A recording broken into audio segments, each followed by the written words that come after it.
Vamos dizer o seguinte, eu estou chegando numa cidade. Vender contabilidade não é como vender batata, né? Não é como vender um produto. Mas assim, se eu chegasse no local para vender totalmente novo, contabilidade, advocacia, são serviços de confiança. Então, geralmente de pai para filho, que vai nesse aqui que é meu amigo. Tô novo na cidade, ninguém me conhece.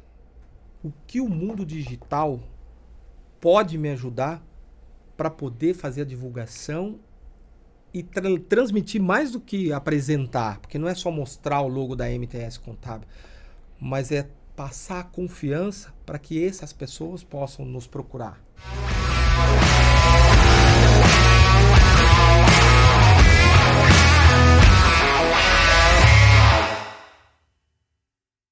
Bom dia, boa tarde, boa noite. Você que está aí acompanhando, chegou agora. Hoje a gente grava mais um quadro do Papo na Praça, espaço reservado para empresários, para empreendedores, para amigos virem até aqui no estúdio, contarem um pouco da história deles e falarem do que eles fazem, do serviço, do negócio e serem apresentados aí no contexto aqui da onde está o escritório, na Praça Capital, e para você que está fora, para você que está no mundo todo, entender que de forma digital a gente pode alcançar pessoas em qualquer lugar do mundo.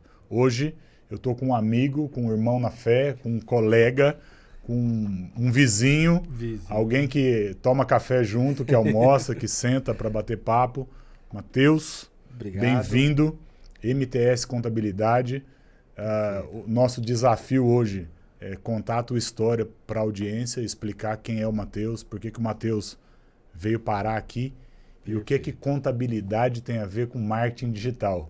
Vamos tentar? Vamos lá, vamos tentar desmistificar tudo isso, né? Massa, bem-vindo, Matheus. Muito obrigado. Tá contigo aí. Bom, meu nome é Matheus Pádua, tá? Eu praticamente eu falo que eu nasci na contabilidade. Porque desde os meus 12 anos, 13 anos aí que a gente era guardinha, eu entrei na área contábil. E sempre escritório, né? E a gente veio. Quando chegou na idade de técnico, a gente fez, segundo grau, a gente fez o técnico contábil numa escola aqui em Campinas. E depois fomos para a faculdade, também aqui de Campinas, e depois a graduação, a pós-graduação, que em contabilidade, controladoria e auditoria. E desde então a gente vem tomando contato com a contabilidade, né? Que a gente já ouviu muitos empresários, muitas pessoas dizendo que é o mal necessário da empresa, é uma coisa chata, é uma coisa ruim. Mas, na verdade, cara, ela é um coração, ela é a visão, ela é tudo dentro de uma empresa. Seja você um carrinho de cachorro quente, ou seja você uma multinacional. A contabilidade está presente em todas as áreas. Então, ela é muito importante, né, dentro desse contexto das empresas. Então, a gente vem aqui hoje, né, nesse bate-papo, tentar aí, tirar um pouquinho desse medo das pessoas que têm quanto à contabilidade. Muita gente chega quando vem fazer entrevista com a MTS Contábil, eu sempre fui bom em matemática. Contabilidade não tem a ver, a contabilidade é da área de humanas, para vocês terem uma ideia. Então, assim, é tentar trazer um pouquinho dessa modernidade, né, dessas dúvidas, dessas angústias, e como aproveitar a contabilidade para o seu negócio. Eu acho que esse é o principal papel aí da contabilidade. Matheus, as pessoas que nos enxergam hoje, né, de camisa social, com escritório na Praça Capital, andando com um carro bacana e tal, elas muitas vezes não entendem o caminho para chegar aqui, né? Perfeito. Eu acho que até antes da gente falar da nova lei tributária do Brasil, antes da gente entrar num aspecto técnico, de falar a respeito do serviço de contabilidade, eu queria entregar para quem está ouvindo aí uma mensagem do caminho do Matheus. Perfeito. Como é que o Matheus sai lá do guardinha? Porque se foi trabalhar de guardinha é porque não nasceu num berço de ouro. Né? Eu vendia fruta na beira da estrada. Então, tem um caminho para chegar aqui. A gente trilhou um caminho. E as pessoas se inspiram nesse caminho. Matheus saiu da onde? Saiu de que bairro de Campinas? Qual era a condição da família? Como foi para o Matheus fazer a universidade, fazer faculdade? Conta a tua história aí. Na verdade, o que acontece? Eu sou campineiro mesmo, de origem, nasci e cresci aqui. Adoro Campinas, é uma cidade que cresceu ao longo dos anos. Meu pai veio para cá muito cedo. Meu pai é de Araçatuba, da região de Araçatuba. Minha mãe de Minas. Meu pai trabalhava numa empresa como entregador de gás, né? Há muito tempo atrás. E pai de 4 filhos, eu sou o mais velho, né? Então, assim, minha mãe do lar, sempre ajudando nas coisas, né? Cuidando de uma criança do vizinho aqui, cuidando de uma criança do vizinho ali. E eu, como filho mais velho, logo tive que começar a trabalhar, né? Então, assim, eu tinha que cuidar primeiro das coisas de casa. Então, com 6, 7 anos, capinar o quintal era o meu primeiro serviço que meu pai me deu, né? E dentro disso, a gente foi pegando o hábito do trabalho. Aí meu tio tinha uma banquinha de verdura e uma perua, que era muito usual na época sair para poder entregar a verdura na porta da casa de cada um.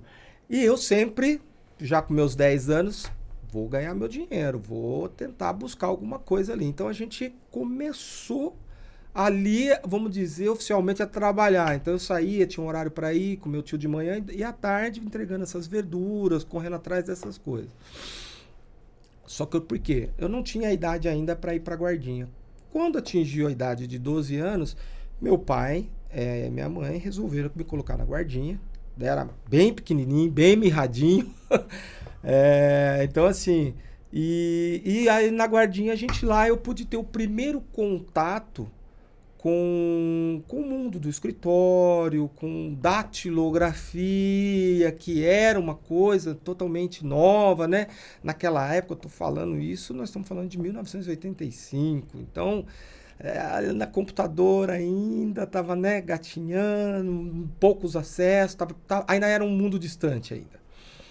Então, assim, diante disso, a gente iniciou esse trabalho dentro de algumas empresas, vindo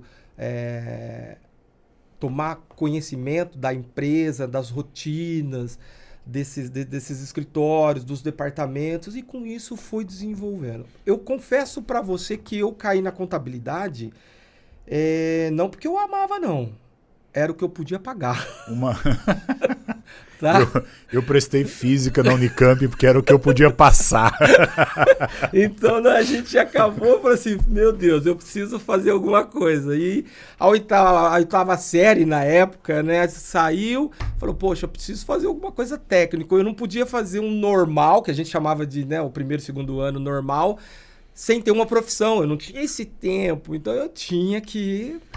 Tem alguma história nessa fase aí de primeiro emprego, de primeira experiência, de alguém que você lembra de forma muito positiva, que te deu incentivo na área, e se tiver também, de algum fiasco, né? Porque fiasco é sempre legal de contar, né? Não, eu tenho um tio, né, que também é um ano mais velho do que eu, e ele já estava na contabilidade. Então ele veio meio puxando, né?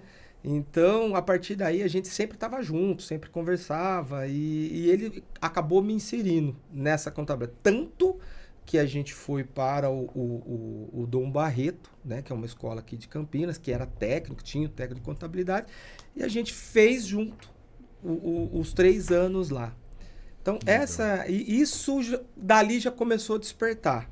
Fui para o quartel, que aí deu idade. Você serviu o exército? Servi. Ficou quanto tempo lá? Fiquei 1 ano e 8 meses lá. E isso foi em 92, 93, já faz um tempinho já.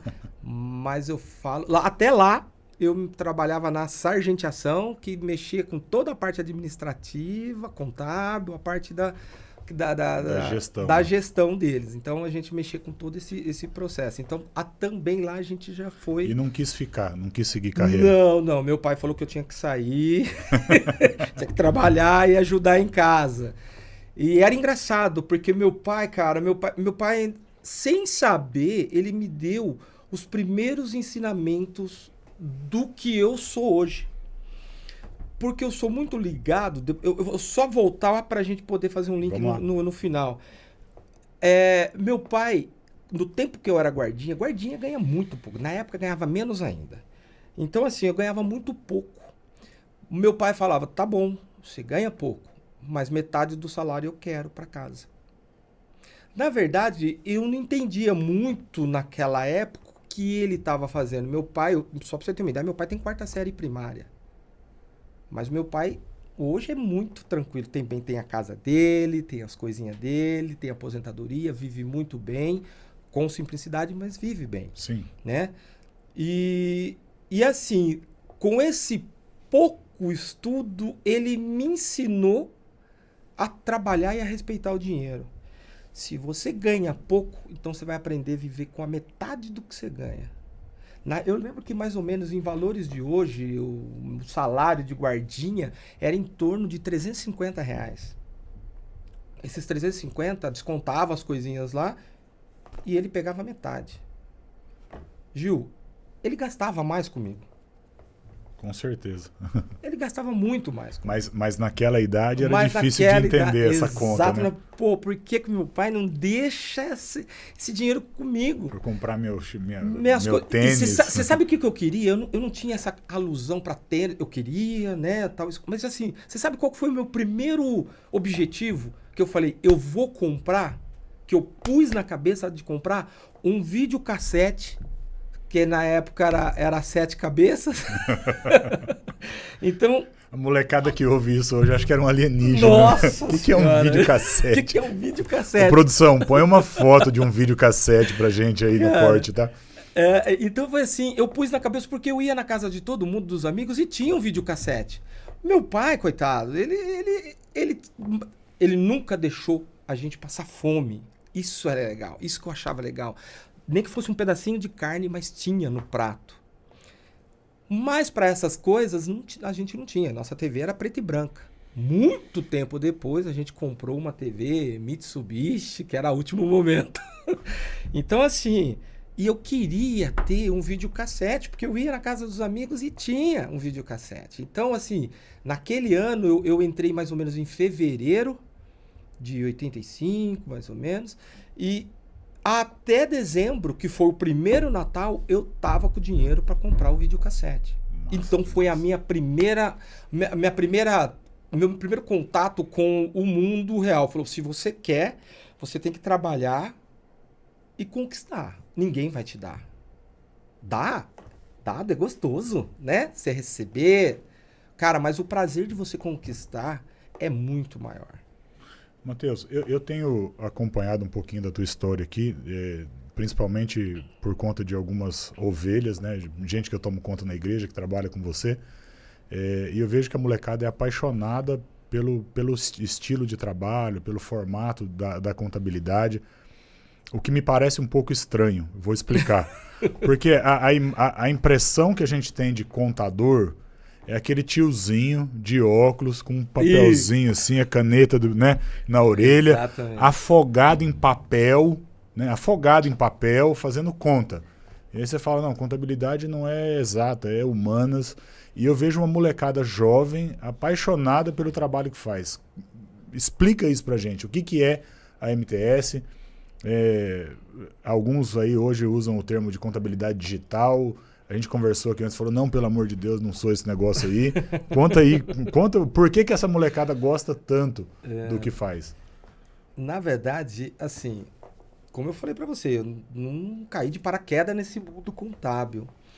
E ao longo desses anos de trabalho, trabalhei como contador, trabalhei como analista contábil, como contador, como gerente contábil, como supervisor, como auditor durante anos de multinacionais. Mas todos esses lugares que eu passei me deu uma experiência. Eu sempre saía com uma dor no coração de... Porque assim, sabe aquela tristeza de você falar assim, cara, não é isso que eu quero. Não é assim tem que ter um algo a mais. Eu estudei para isso, eu vou ter que sobreviver disso. Então eu tenho que me apaixonar pela contabilidade. Mas, cara, era uma coisa muito seca. Os locais onde você trabalha, muitas vezes as pessoas não estão preparadas para estarem ali, para serem os comandantes, né? E a gente muitas vezes não está preparado ou não vê um objetivo para ser comandado. Então, ao longo todos esses anos, como empregado, como colaborador, porque cada época, ao longo desse tempo, a gente foi chamado de alguma coisa, mas na verdade a gente não passava de um número dentro disso, escrito a lápis, que a gente usa muito esse termo. Eu falei, não. E eu, a partir daí, comecei a pensar em algo a criar para desenvolver a paixão. Porque eu vejo muita gente se formando na contabilidade, mas pouca gente seguindo o caminho. Pouca gente fazendo isso com amor, com carinho. Então, assim, fazendo para comer. Eu acho que isso, cara, é o maior erro que a gente, como ser humano, pode cometer. A gente tem que fazer a coisa porque a gente ama, porque é ali que a gente vai ficar a maior parte do nosso tempo, da nossa vida. Então, é trabalhando. E como é que você move essa molecada? Porque assim, ó, talvez o maior desafio dessa geração agora é fazer com que eles se apaixonem por alguma coisa. Porque tudo é subjetivo, tudo é rápido, tudo pode. Isso. Cada hora ele está num vento diferente. Como é que faz o cara gostar de um troço porque é repetitivo? Exato. O trabalho de vocês é um trabalho de repetição, de controle. Né? Isso. Né? E como é que faz o cara gostar disso? Bom, primeira coisa que a gente fez, né? Que eu, na verdade, eu trouxe eles para o negócio. Explica. O que é trazer ele para o negócio?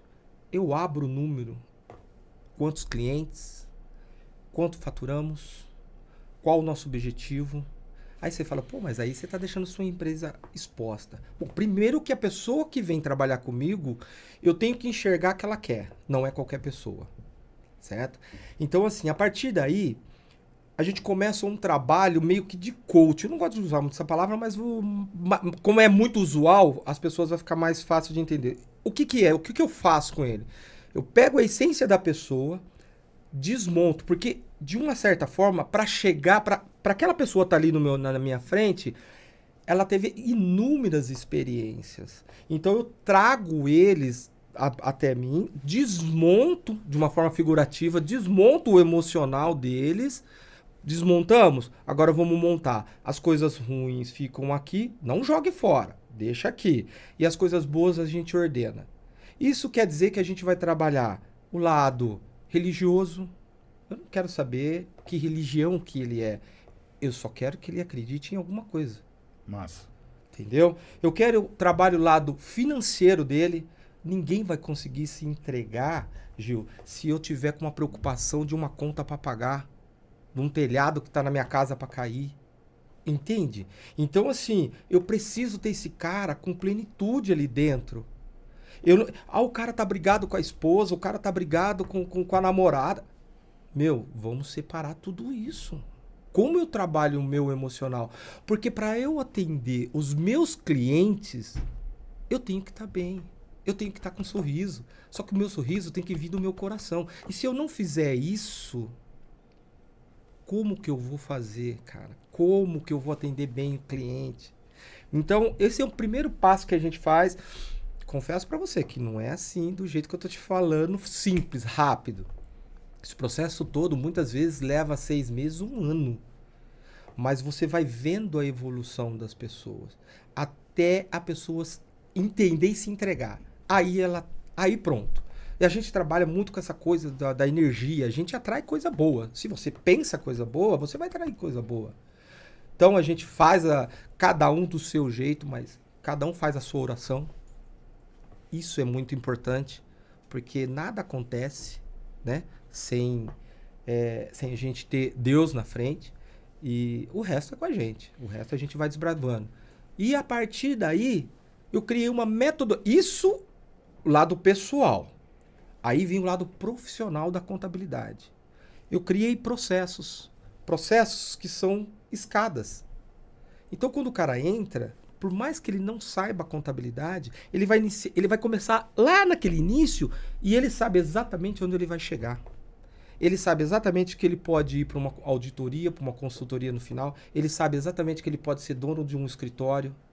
Então, assim, se eu vou formar todo esse pessoal para trabalhar, por que eu vou jogar no mercado? Então, quando eu criei os processos, e isso veio da minha experiência de auditoria, a gente chama de controles internos, né?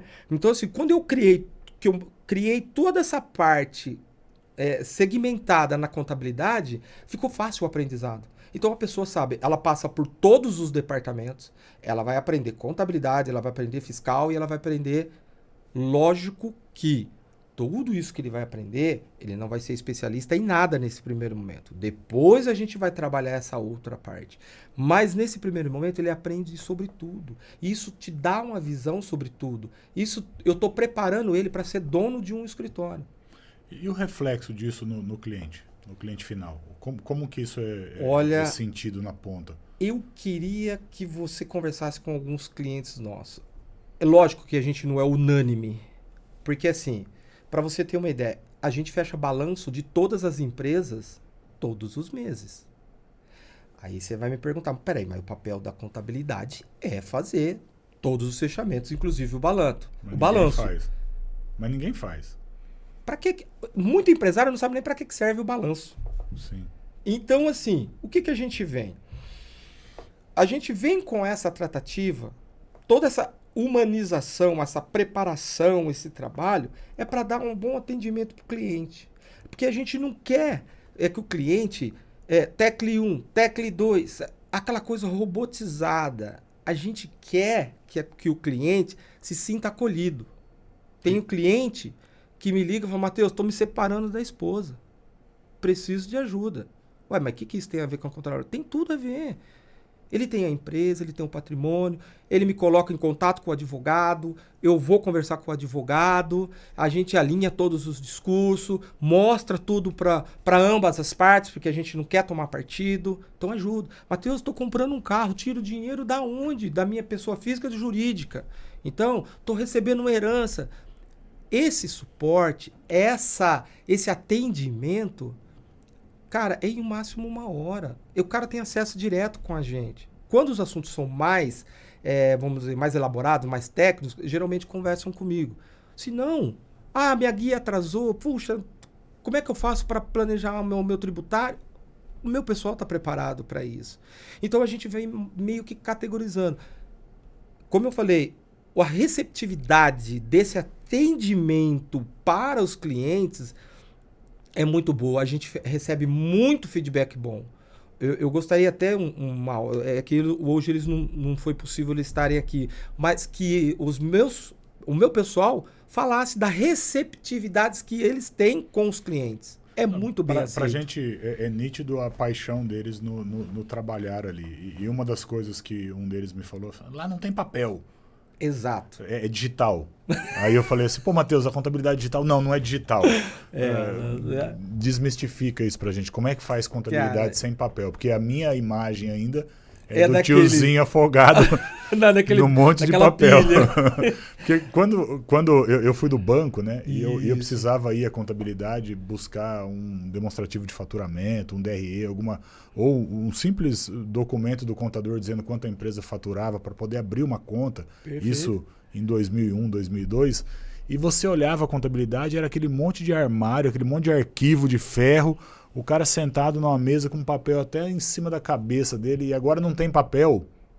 Exatamente. E o que a gente fez? Eu tenho aversão a papel. Então, separou muito papel na vida. Nossa senhora. Eu falei, gente, eu preciso mexer com a contabilidade, mas eu não quero mexer com papel. E a gente tem algumas atividades que a gente faz, que é ticar, conferir, que geralmente a gente pegava o papel impresso para fazer isso. Então, o primeiro passo foi, eu preciso de uma tela auxiliar, né? Eu tico aqui e ponho um outro aqui. Então, o primeiro passo foi, todos têm que ter 2 telas para trabalhar. Isso começa, se eu estou conferindo, eu posso usar um tique eletrônico, tico aqui, tico aqui. Perfeito? Porém, existem mais ferramentas que já vão fazendo a conciliação, o tratamento das informações dentro desse processo que a gente criou lá no começo. Então, a informação já vai sendo tratada com programas, com parceiros, né, da área financeira, que é a principal. O próprio sistema contábil, ele já nos traz muita coisa parametrizada na hora da captura dessas informações, das notas. Então, a gente já começa... Então, todo esse trabalho antes, ele é muito importante, que é o de parametrização dos sistemas que nos auxiliam. Com base nisso, eu consigo puxar tudo isso automaticamente para dentro do meu sistema. Não precisa de papel. Eu não preciso do papel, eu não preciso da nota impressa. A gente tem algumas dificuldades em baixar algumas coisas em prefeitura. Tudo isso já está contido dentro desse processo, que é uma linha de produção. Okay. Então, quando a gente faz isso, eu não preciso do papel. A impressora, confesso para você que a impressora que está lá, que é uma... né? Ela é usada para imprimir as coisas da minha filha da escola. É para isso. Tem impressora. Entendeu? Então, assim... Coitado do cara da impressora. Coitado do cara da impressora. Se ele dependesse de mim para comprar pelo papel e pela impressão, estaria... Matheus, e diante dessas novidades tecnológicas, assim, ChatGPT, inteligência artificial, como você enxerga a contabilidade daqui a 10 anos? Assim, qual é o futuro do cara que está no técnico lá agora, fazendo técnico em contabilidade, o cara que está entrando na universidade? Eu venho da era da contabilidade onde a gente trabalhava com ficha. Poucos vão saber, quem lembrar provavelmente já deve estar aposentado, que é as fichas Cardex. Passamos por mudanças gigantescas com a implantação dos sistemas contábeis, que chegou na época, com a chegada do computador, a contabilidade foi para dentro. Então, 4.000 sistemas contábeis surgiram. Hoje, menos da metade está em circulação. O que eu vejo hoje? A contabilidade, o trabalho repetitivo, robótico, eu acredito que esse a gente vai modernizar. Porque vamos dizer assim, com pouca experiência nesse mundo de informática, muito embora eu fui muito ligado nisso, mas eu não sou um programador. Eu consegui automatizar muitas funções. E, às vezes, a gente faz um retalhinho, né? Pega aqui, pega ali, monta e os dois sistemas se conversam e a gente faz. Eu acredito que esse trabalho, sim, esse pode acabar. Mas o trabalho da contabilidade, de análise da pessoa, de enxergar, de ver, da humanização ao atender o cliente, esse eu acho que está bem distante de acabar. Ela pode se melhorar. Muitos dizem que, e é um assunto massa que está em alta aí agora, isso. Que com a mudança das leis de tributação no Brasil, o trabalho do contador vai ficar mais fácil e os custos com contabilidade provavelmente diminuam. Eu estava falando ontem com um diretor da Bosch. Sim. E ele falou assim: Gil, você não sabe o que é vender no Brasil. Porque eu preciso saber qual o estado que está vendendo, qual o estado que está comprando, se aquele item é nacional ou importado, se ele é eletrônico ou mecânico ou elétrico. Para cada um tem um imposto diferente, uma alíquota diferente. Aí tem um estado lá que não consegue fiscalizar, ele bota uma substituição tributária e cobra da indústria o que o consumidor teria que pagar. Exatamente. Então, o departamento de contabilidade, o cara tem que ter bola de cristal, ele tem que ter uma operação de outro planeta. E a nossa maior dificuldade é explicar para a matriz, que está lá na Alemanha, que tem um imposto só, como que é isso, né? Então, explica de uma forma resumida o que é que está sendo discutido com relação a nova forma de tributar as coisas, para que as pessoas possam entender o que é que vai mudar. Eu vejo, o que eu estou vendo em cima dessa nova votação, desse nova sistemática tributária. Nós criamos inúmeros tributos, sejam eles várias esferas.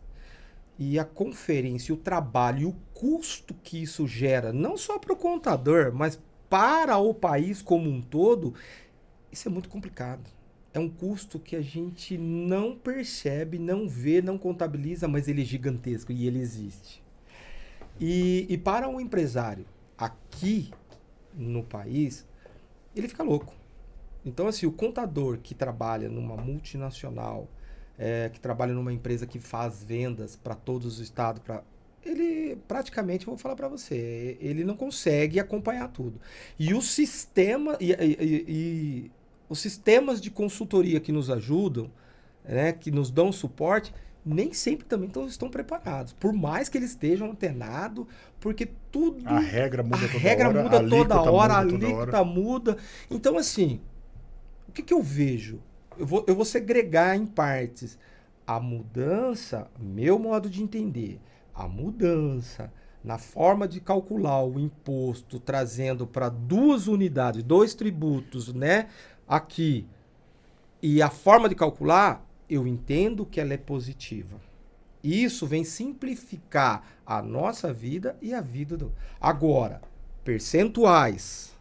Quanto que vai ser o percentual de cada um? Não tá nem Quanto que isso definido, né? vai ficar para cada esfera, né? Seja ela municipal, estadual ou federal, isso eu já não Mas vou entrar nessa... teoricamente, a gente vai ter uma alíquota única que Para o dois empresário tributos vai e... pagar uma única cota que vai ser dividido entre eles depois. Em vez de ter Exatamente. um imposto para cada um, A vai ter um sistemática só para dividir entre eles. Isso. A sistemática eu vejo como positiva. É isso que funciona no mundo todo, correto? Que isso fora se chama IVA, IVA, Imposto sobre Valor Agregado. Perfeito. Então, explica aí, o valor agregado, como que ele se dá no processo produtivo?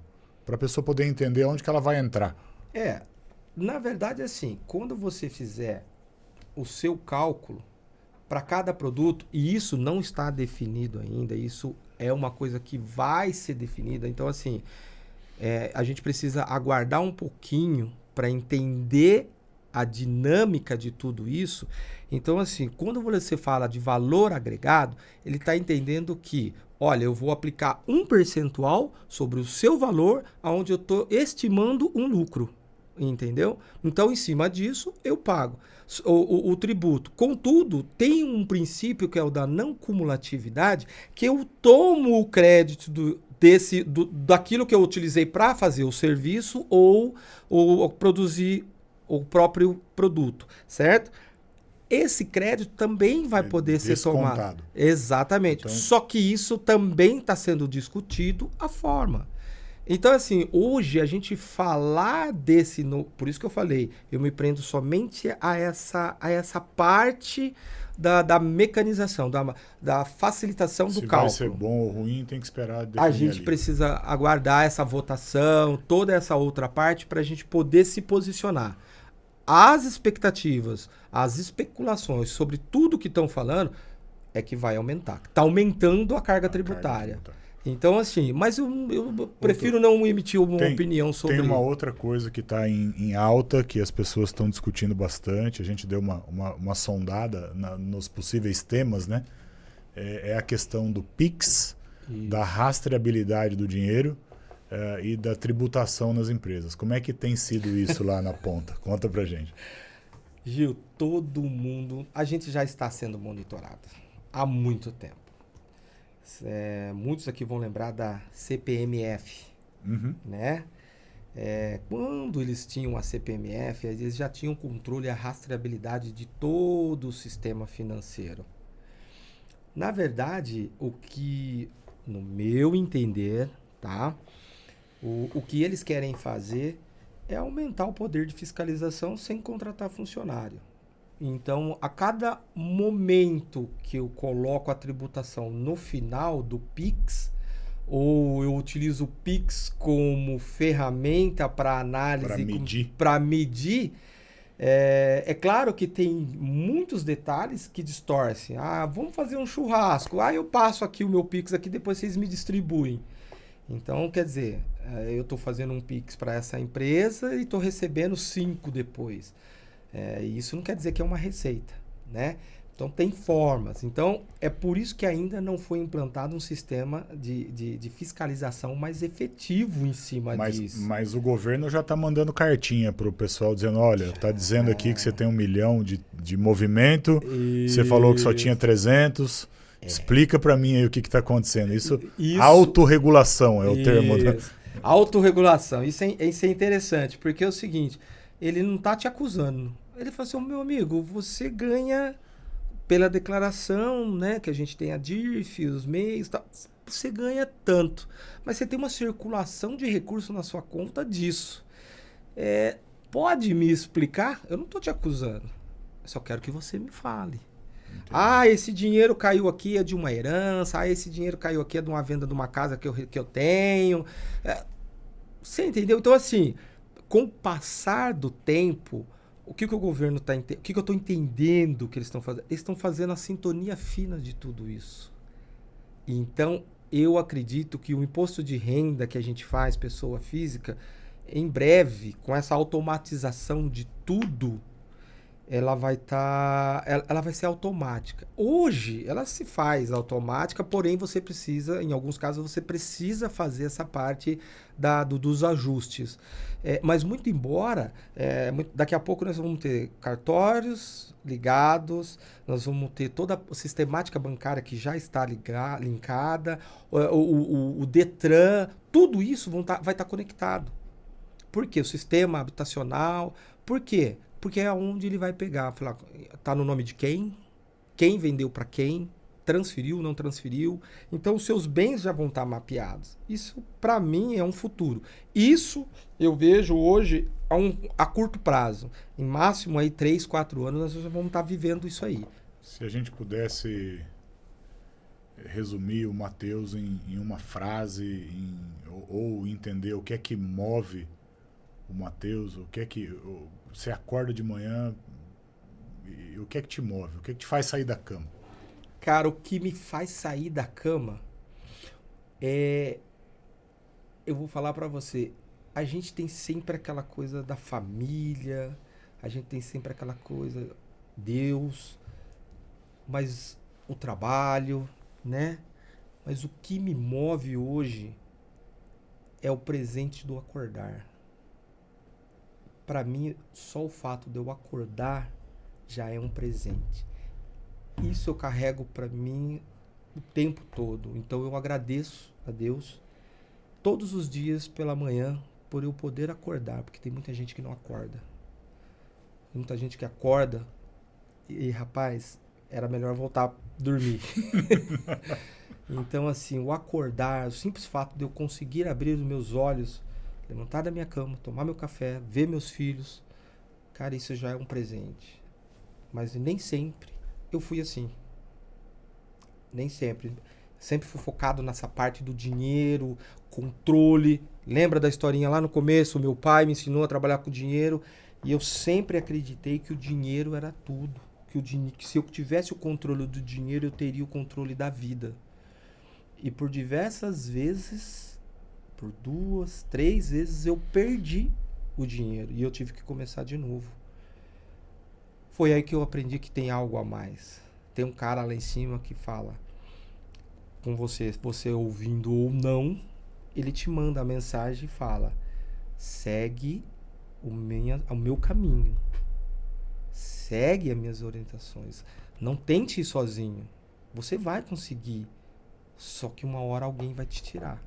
Então isso, esses pensamentos ao longo da minha vida, ao longo de todo esse tempo, esse desenvolver de trabalhar e gostar, porque eu tinha um trauma de domingo à noite, escutar o dito cujo do programa, que a gente não pode falar o nome, mas assim, eu escutava aquela chamadinha do programa do domingo à noite, aquilo me consumia. Eu falei, gente, tem que ter uma forma melhor. Então a gente veio mudando todas as bases. A evolução espiritual, a evolução física e a evolução financeira.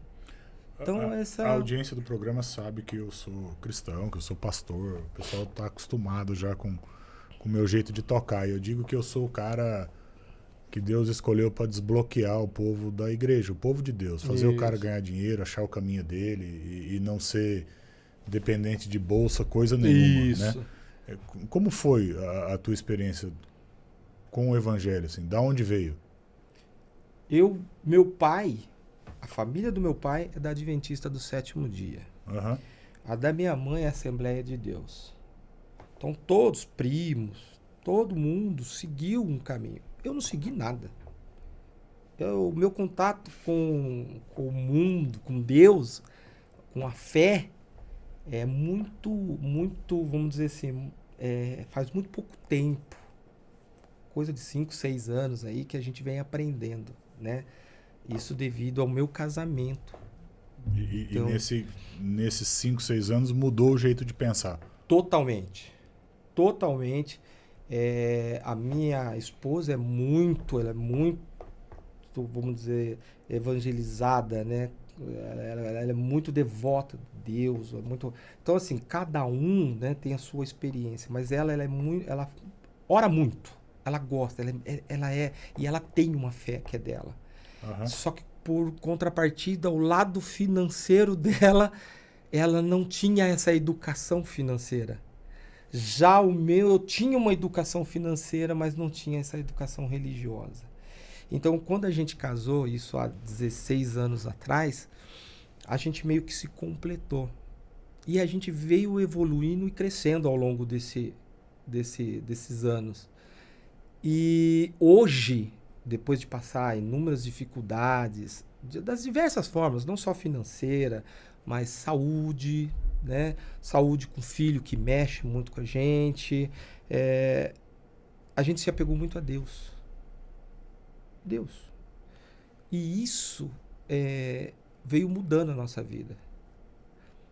Eu tomei a decisão de trocar, de sair, de parar de ser empregado com 38 anos. Eu tenho uma tranquilidade aos 50. Todo esse tempo, eu fui me perguntando, por que, Deus? Por quê? Por quê? E ele aos poucos foi falando, mas é que eu não ouvia. Eu só enxergava a questão do mundo financeiro, o mundo da planilha. Se eu controlasse a planilha, eu teria. E as maiores... É impressionante, Gil. As maiores conquistas que eu tive na vida foi aquelas que eu fechei o meu olho. Falei, só vai. Só vai. Eu olhava assim e falei, mas a minha planilha não mostra para onde eu tô indo. Ela fala para mim aqui no final, na última linha, que eu não vou ter o recurso, eu não vou ter condição. Vai. E eu fechava o olho e ia. Foram 2, 3 experiências assim, cara, que a última agora que eu posso te contar é da minha casa. Eu morava num apartamento aqui, próximo do Praça Capital. E nesse sentido eu falei assim, pô, na pandemia eu falei, precisamos de uma casa. Porque imagina essas crianças, esses 2 filhos crescendo, nós 4 batendo, amanhã vem namorado da filha, namorada do filho e... A da filha pode demorar mais, né? A da filha eu não faço muito questão, não, né? Muito embora ela seja mais velha, né? Tá com 13 anos. Mas, assim, a gente tá ali. Eu falei assim, isso aqui vai ficar uma loucura. E aí a gente resolveu, eu e minha esposa resolvemos. Rapaz, qual que é a primeira situação? Você tem o dinheiro para trocar o seu apartamento, eu morava num apartamento de 2 quartos, para trocar um de 3 com 2 vagas de carro, que é o que a gente precisava. Falei, olha, vai ser isso, cada um vai ter o seu cantinho, mas o espaço comum continua praticamente o mesmo, no mesmo lugar. Decisão, pé no chão. Era o dinheiro que a gente tinha, trocava, pagava, não ficava devendo nada para ninguém. O que nós definimos? E tentamos, João. Tentamos. E nada. Não dava certo. Ninguém queria, não vendia meu apartamento, ninguém pegava o meu como pagamento, nada. Falei, mas o que Deus quer? Meu Senhor, pelo amor de Deus, qual é o caminho? Aí fomos ver casas para comprar. Vamos ver casa fora de condomínio. Procuramos casas antigas, surradas, ia gastar até mais do que... Aí chegou uma hora que a gente parou e falou, bom, eu acho que é construção. Nossa, mas construção, aí toda aquela, né, que a gente já sabe. E aí, rapaz, quando a gente sentou nesse caminho, que era o sonho, mas a gente tinha medo. A conta não fechava. Que a gente parou para pensar que era esse o caminho, falando, então tá, então vamos seguir nesse caminho, depois de muita labuta. Minha esposa achou um terreno ao domingo, às 11 horas da noite. O cara tinha acabado de postar, fazia 5 minutos. Ela entrou, mandou o contato, falou, o cara vende. Toda a negociação se desenrolou. Naquela semana, eu consegui o dinheiro para a entrada o dinheiro que eu ia usar. Eu comprei uma carta de consórcio, comprei o terreno na mesma semana e vendi meu apartamento. Na mesma semana. Isso começou no domingo, na sexta-feira já tinha liquidado. E a gente falou, nossa, então é isso. É esse o caminho. Porque se não fosse, não teria acontecido dessa forma. E aí a gente começou a desenrolar tudo isso. Só que o ano passado, numa das baixas, porque a gente não consegue se manter num padrão vibratório aqui em cima, todo tempo, energia. A gente dá aquela caída, tinha acabado o dinheiro, tinha vendido o apartamento, usado, vendi o apartamento e aluguei ele mesmo. Então, quer dizer, foi o melhor dos mundos. Quando chegou o ano passado, que acabou o dinheiro, que acabou, eu falei, Deus, o Senhor me colocou aqui. E agora? Não tenho a casa paga. Não tenho a casa pronta. Não dá para vender, não dá para fazer nada. Meus filhos, o que eu vou fazer com meus filhos? Gil, é impressionante. Às vezes não é falar. Às vezes é só fechar os olhos e sentir. Você tem que estar dolorido, porque muitas vezes a gente tem que estar dolorido para poder ouvir. E aí a gente sentiu, tanto eu como minha esposa falou, olha, é pra gente tomar posse dessa casa. Ela não é de ninguém, ela é nossa. Para de falar de vender. Vamos terminar assim. Alguma coisa vai acontecer que a gente vai terminar. Então tá. Claro que a gente simplifica no modo de falar, mas... Cara, impressionante. Deu, na primeira semana, uma ligação e um grande amigo. Tem um trabalho para você. Era um trabalho que quando eu vi, falei, meu Deus, se sair, eu termino a casa. E aí eu falei, então aí a gente intensifica mais as orações ainda. E isso foi desenrolando, que até novembro tudo aconteceu. O recurso já estava na minha conta, estava o trabalho entregue. E aí a gente olhou um para o outro e falou, puxa vida, agora é só terminar a casa. E assim a gente começou. Então, assim, num ano, eu estava chorando praticamente dentro da casa. E em um ano depois eu tô dentro da casa, que faz 15 dias que eu mudei para ela. Demais. Então, assim... são essas coisas que hoje, aos 50 anos, me impulsionam. Porque eu venho de lá de trás de uma geração que eu só trabalhava. Eu venho da geração de trabalhar, pôr a mão, fazer. Só que não é só isso. Nós precisamos dessa evolução. A gente vem para esse mundo, minha forma de pensar, acho que muitas pessoas podem ter outras, mas minha forma de pensar, a gente vem para esse mundo para desenvolver, para crescer. A gente vem para se desenvolver cronologicamente, que é a idade. Nasce, cresce, morre, essa não tem que mexer. A gente vem para desenvolver o social, casamento, profissão, né? Toda essa parte. E a gente vem para desenvolver o principal, o espiritual. Que independente da religião, você tem que desenvolver essa parte. E muitas vezes, muitas pessoas não desenvolvem essa parte. É onde parece que você tem todo o dinheiro do mundo e você está infeliz. Isso é muito ruim. Então, com base em todas essas experiências de vidas que eu vim vivendo, é que eu criei a MTS Contábil, que trabalha não só a questão profissional. Foi a primeira vez que eu ouvi a frase de que contabilidade não é da área de exatas, é da área de humanas. Eu nunca pensei Para você ver. Nesse aspecto da coisa, porque para mim era número, né? Número para lá, número Todo pra mundo cá. vai na entrevista de emprego, eu sempre gostei de matemática. Então, tchau. Cara, você trabalha com as operações matemáticas? Fica a dica aí para você que está procurando emprego na área contábil, nem fala de matemática a hora que vier aqui. Mas o que eu busco num colaborador que queira trabalhar com a gente é essa essência, cara. Essa coisa do querer trabalhar. Tem muita gente boa no mercado. Tem muita gente precisando de alguém para poder falar, vamos aqui, ó. Para destravar, né? Para destravar a pessoa. Matheus, a gente tem o programa como um todo, né? O canal, ele é um canal de empreendedorismo. Então, tem um monte de gente aí que vai ouvir, que está empreendendo, que vai precisar ter um contador em algum momento da história, ou como MEI, ou como ME, aí ele vai precisar. Mas é um canal de conhecimento na área do digital. Perfeito. Então, a gente faz uma pergunta para todo convidado, uma pergunta de retorno, assim. Se você pudesse me perguntar algo a respeito do digital, como um ouvinte, no que é que eu posso te ajudar? O que é que você gostaria de saber do digital para aplicar no teu negócio que talvez eu consiga responder, não sei. Vamos lá.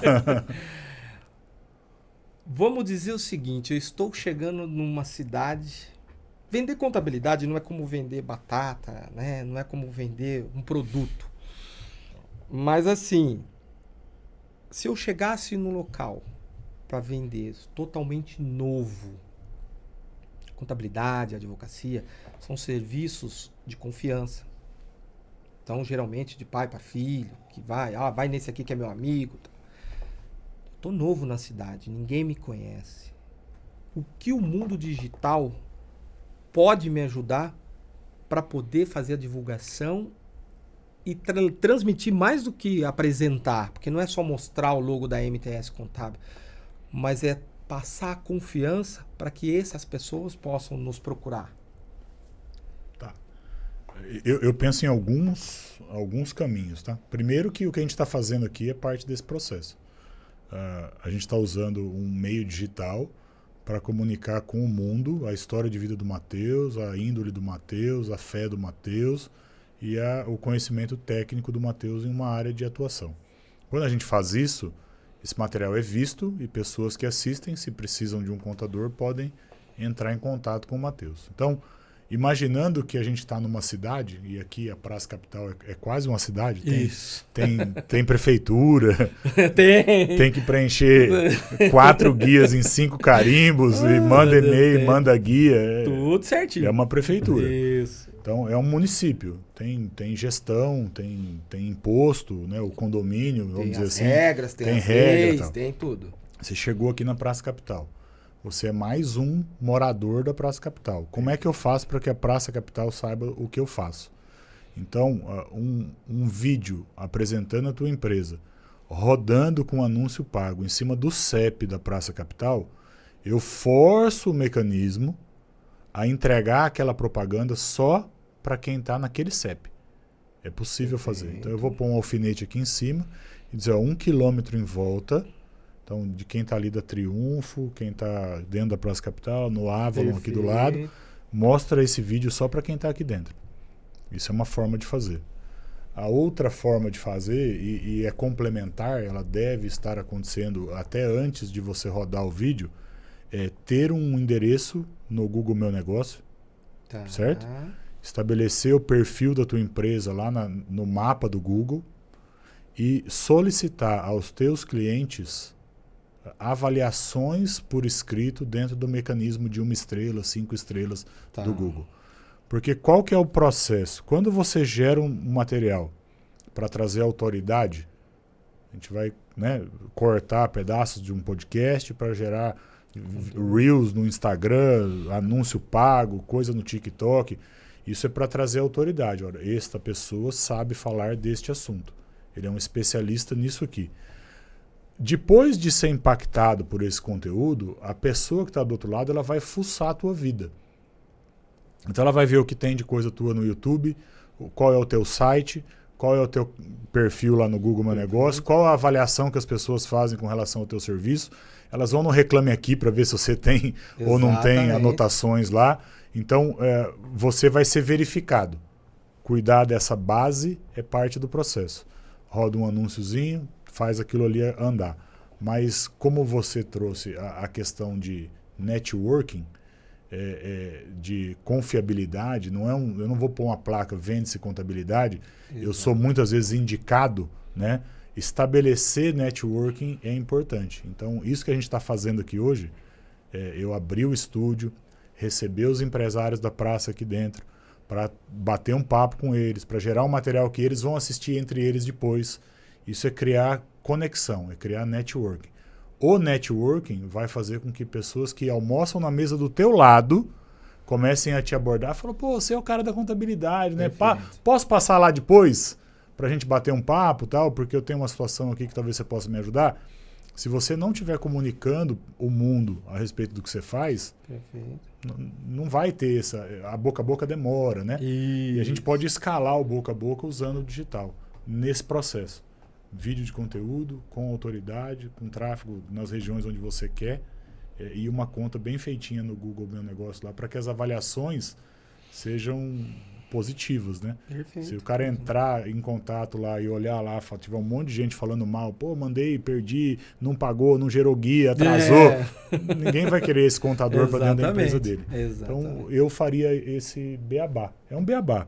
Google Meu Negócio, solicitando avaliação para os principais, né, clientes da base, manter mais uma rotina dentro das tuas rotinas, solicitar avaliação para um cliente após 90 dias que ele está dentro da estrutura. Isso virar uma rotina, uma tarefa para ser executada.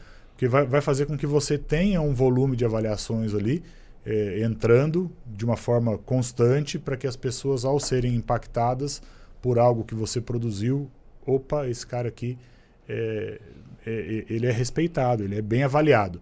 Abriu uma conta no Reclame Aqui, abra a sua conta no Reclame Aqui, cadastre a sua empresa no Reclame Aqui, para que você tenha o perfil da tua empresa lá cadastrado. Ah, Gil, mas eu vou cadastrar minha empresa lá para quê? Para que se alguém tiver alguma coisa para falar, você saiba. Já se recebe. Que eu tenho cliente que teve a reclamação postada lá e ele só descobriu quando alguém falou para ele que tinha, porque ele não tinha o perfil criado. Tá. Ele não sabe o que está acontecendo. Perfeito. E usar o tráfego pago para entregar autoridade, para fazer esse networking acontecer. Não para fazer vende-se batata, porque não vai funcionar, né? Não é o perfil. Eu iria por aí. Eu tenho, assim, certeza de que, baseado no que a gente está fazendo aqui agora, pessoas vão te encontrar na praça de alimentação aqui e vão falar, pô, você é o cara que foi lá no podcast, que é contador, né? Porque isso já vem acontecendo comigo. Entende? Isso é interessante. Então, você vai ser reconhecido pelo que você faz graças a anúncio e a conteúdo gravado. E num ambiente fechado. Numa pequena cidade, como que você executa isso? Exato. Indo na festa do clube, indo na rádio. Pequena cidade, né? Aquela cidadezinha lá, igual a que eu vim lá do fundo. Diz que é tão fora que é melhor ir por fora.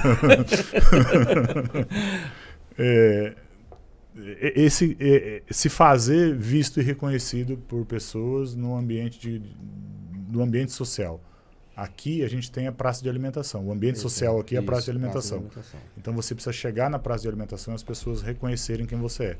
Usar a propaganda paga para que isso aconteça. Legal. Beleza, Matheus? Obrigado pela oportunidade, pelo papo. Espero que tenha sido bacana, que você tenha gostado. Que não... Adorei. Eu aqui espero ter passado alguma coisa. As pessoas têm medo, né? No podcast, o que vão fazer comigo? Primeira vez que eu faço, hein? Então fui falando o que foi visto. É um bate-papo. E assim, a gente usar esse material agora para divulgar o teu negócio aqui na comunidade. Legal. Tá bom? Valeu, Matheus. Gil. Obrigado. Pessoal, se você ainda não curtiu, não compartilhou, não fez nada, tá aí à toa, se mexe, meu. Dá uma dedada aí, aperta o sininho, né? Faz uma pergunta. As perguntas que chegarem por esse programa, por esse podcast, a gente vai remeter ao Matheus, para o Matheus poder responder e a gente posta a resposta lá. Se você quiser saber como é que faz para falar com o Matheus, para ter contato com ele, para entender como é que ele pode ajudar você no negócio dele, na descrição do vídeo vai ter aí a rede social dele, o site dele, as formas de entrar em contato com ele, telefone, e você é bem-vindo para mandar pergunta, para chamar, para conversar. E se você estiver aqui na praça, encontrar o Matheus na hora do almoço, senta com ele para ele pagar o almoço. Você é o Matheus do podcast. E vamos para dentro, tá bom? Valeu, pessoal. Um abraço, até mais. É isso aí. Beleza. Valeu. Massa, massa, massa. Espero que tenha